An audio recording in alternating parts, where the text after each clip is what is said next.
Let's go to Sweden for a stroll through a forest. A long, long time ago, forests covered almost all of the northern hemisphere. Today it's a lot different, but the forests that remain are protected. It's strictly forbidden to cut down a tree. Wait a minute, what did I just say?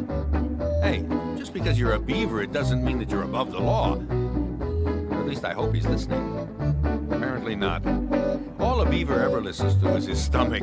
And right now his stomach is telling him to chew off a nice tender branch and bring it back to eat. So cutting down trees for beavers is vital.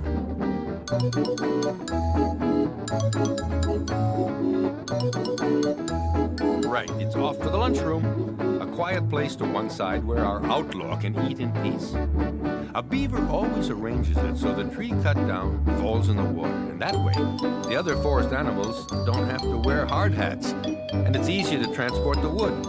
All the same, you ought to call out, "Timber!"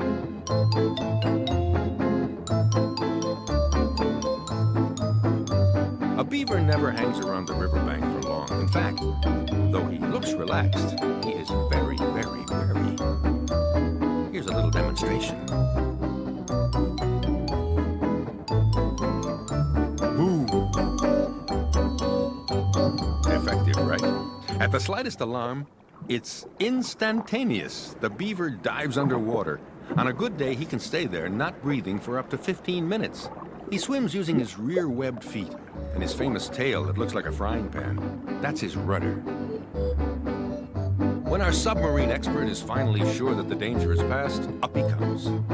After each dive, he carries out a meticulous cleaning job.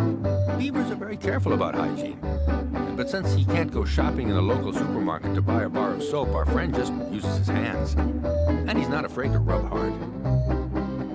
A tummy scrub, swab out the ears and the mouth. He's a walking ad for keeping clean.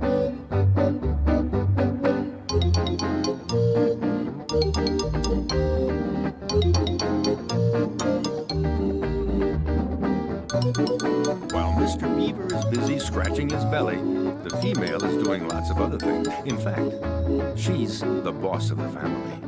She is the one who decides where they build their lodge. That's what you call a beaver home. She also helps in building it, along with all the complicated entrances.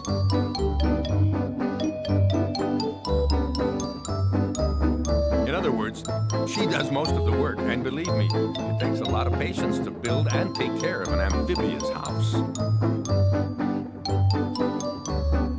As you can see, assignment of the various duties couldn't be more obvious. The lady beaver's away to make sure the house is ready for winter. The man of the house smiles at the camera. Unless, of course, he's already thinking about his next lunch. Probably is.